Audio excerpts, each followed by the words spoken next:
What up, y'all? We back for another episode of Manhood, man, because manhood is motto. This is for men, and the people who love them. Ladies, if you love your man, share this with a conversation. Don't be like, I heard Pastor Glenn say you need to listen to him. No, don't do it like that. Be like, babe, I just checked out this new YouTube series.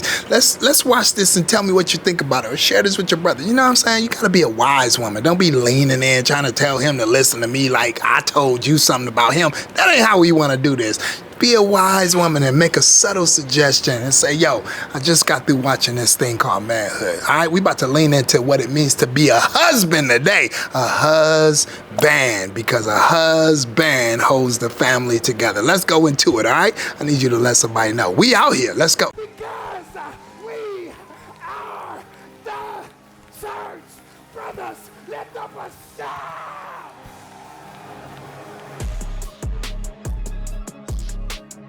Manhood, a new YouTube series by Dr. Jermone Glenn for men and the people who love them.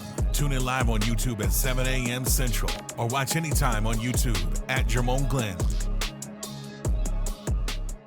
All right, today's episode, we're going to talk about the role of a husband. The role of a husband, that's right, we say it's the priest, the provider, and the protector. The priest, the provider, and the protector. If you've been following this series, if this is your first time here, somebody told you about it, welcome. And I'm so glad you're here. You can go back and watch all the other episodes, but particularly the last two episodes, I dealt with what it means to be a man, a kingdom man in particular, what it means to be a man, a kingdom man. Then I dealt with, if you are a kingdom man, let's get your priorities in straight. You know what I'm saying? Let's get your priorities together so that we make sure that you maximize your purpose and exhaust your potential. I don't want you to be misaligned. Even if you are misaligned, you can readjust. Go back and watch it and check it out. Today, if you happen to come and find that good thing where we left off, God sent you a partner. You got a woman, huh? You got a woman in your life. I want to talk about the role of a husband, the way God created and ordained it. My bro, Pastor Hannah, always say you're the husband because that husband holds the family dynamic together. Three roles of a husband is a priest, provider, and a protector. Where we going to get that from? Ephesians 3:25 says it like this. Husbands, love your wives. Ooh, here it comes. Just as Christ loved the church and gave himself for her. Woo.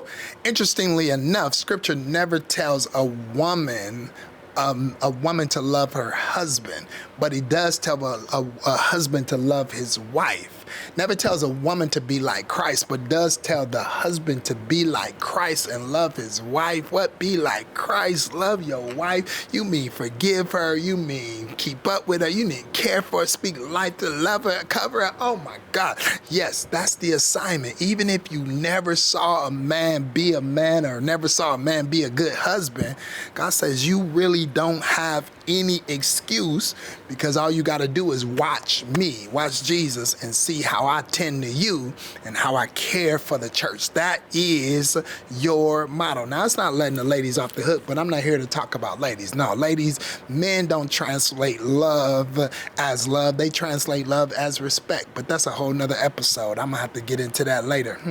Love and respect. But right now, we want to talk about your role as a man of God. A strong husband operates in these three identities and these three roles as a priest, provider, and a protector. Let's get into it. The priest. What does it mean to be the priest? That means you lead your house spiritually, man.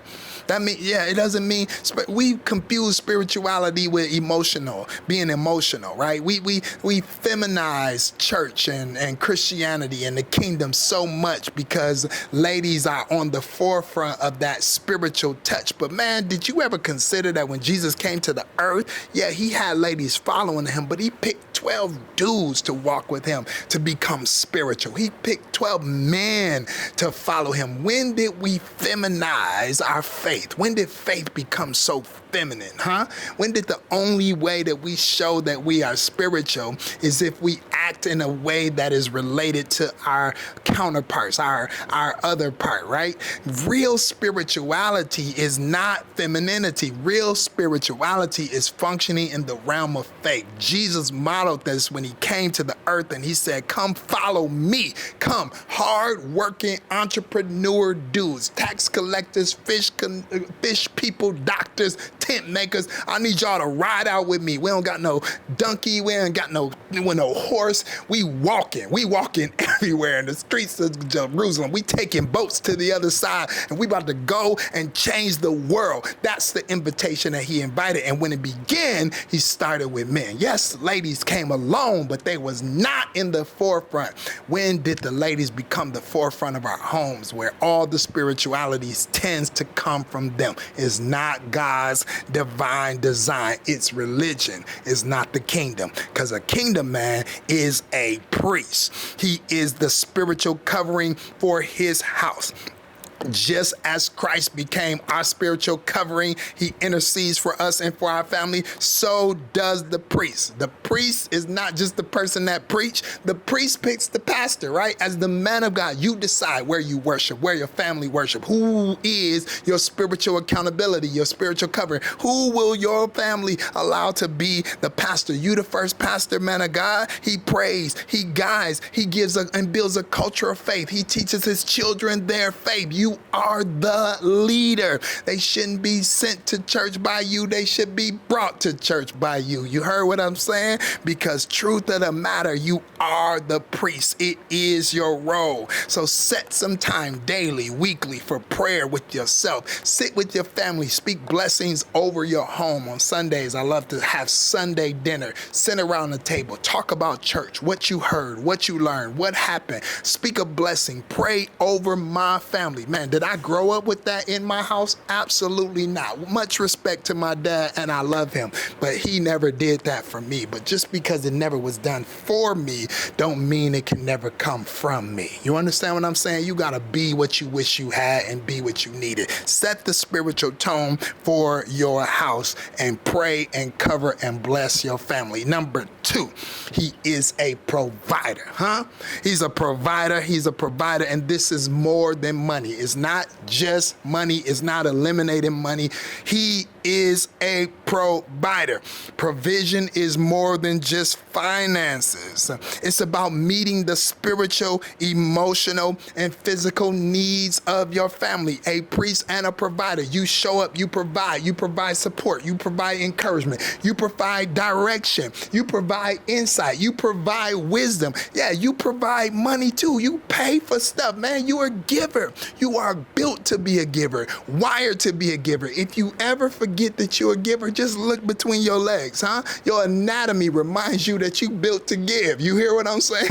You are built to give is how God created you. She is built to receive. Quit being mad because she always won't want to receive. She's a receiver. She's a receiver, and she gonna reciprocate. She gonna receive and reciprocate. Whatever you give her, she gonna reciprocate it back to you. Whatever you give her, she gonna receive it. So be a giver and say, God, if you made me a provider, then you gotta provide for me. My kids need this. My wife need that. I need money for shoes. I need money for clothes. I need bills paid. I need talents to be able to be paid for. Hey, don't trip about it, because if you built for it, then you can go to God and say, God, this is an assignment that you put on my life. And since I'm created this way, I'm looking to you to help provide for me so I can provide for them, because your kids are expensive. This daughter, that's my wife, she's expensive. She like the finer things of life, so I'm going to need you to make sure I have what I need so I can be a provider.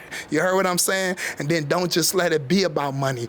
Also, don't give your hand and don't give yourself. Make sure that you are a good provider. Bring wisdom, bring vision, bring stability to your home. Create, invest, budget, family, grow, emotional stability, emotional availability. Come on, for yourself, for your wife, for the people around you. You a provider. And if you make up in your mind you're going to be a provider, guess what? God will always keep you full and you'll never run out. We got to get out of here. Number 3, he's a priest, he's a provider, and he's a protector. Man, get the gag. What? Where's that? Get the strap. Go get it, right? Get the knife, get your, whatever you got to do. You got to protect your family, not just physically, physically, but be a shield for your household. Have you ever noticed that some things just can't come to your house because you present? You got a daughter. No knucklehead can't just roll up on her because you present. She ain't giving off thirsty vibes. She ain't thirsty, looking for a daddy out here, bondable, tripped up on anything, impressing her with trips to Atlanta for the weekend. Man, you better go somewhere. I already made sure I secured my daughter so she's not bondable. I'm a protector. I'm protecting her heart. I'm protecting her emotionally. When you send your boys out the crib, when you were present in the house, you're a protector. His identity, music, media, social media, can't tell him who he is. He don't get his identity from external forces. He gets his identity from you.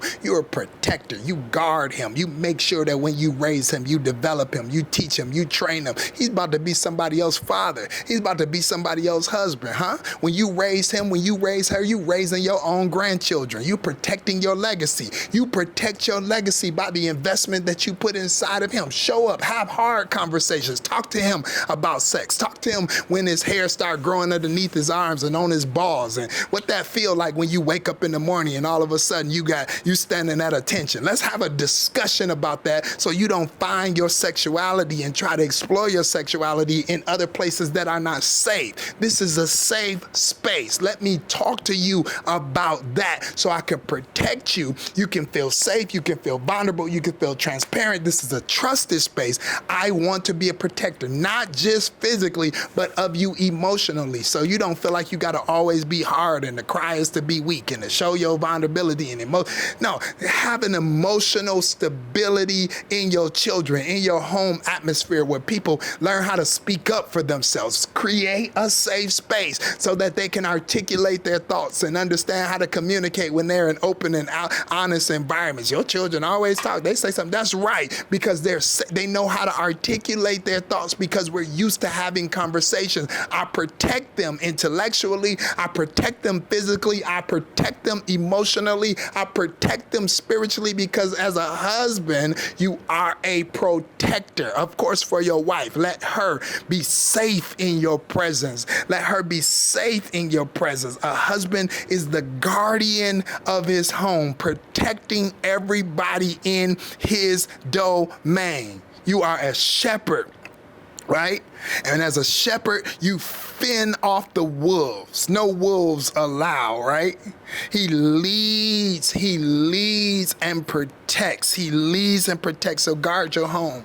Guard your home from toxic influences. Music. What's that? What's them lyrics, huh? We need to turn that off. What? That's one too many B words up in here. You don't want nobody calling your sister that or your mother that, huh? We need to turn that off. We need to watch that sound. What you watching up in here, huh? All them girls, Real Housewives of this and Real House, all that arguing and bickering up in my house. I don't need that atmosphere up in here. Turn that off. Put something on that's pleasant, right? You gotta protect, man. You gotta protect. When you present, your present protect. Pray for your family's safety. Pray for them to be protected from trouble. When you show up, you are a protector. So as a husband, what's your role? Priest, provider, protector. Priest, provider, protector. It's part of your purpose. It's part of your roles. And when you lean into it, God helps you do it. And he helps you get it done. Come on, Ephesians 5:25 teaches us that God is our motto. So you can't say, I ain't have it, I ain't see it. Man, maybe you can, but God is your motto. Do for your family what God does for you.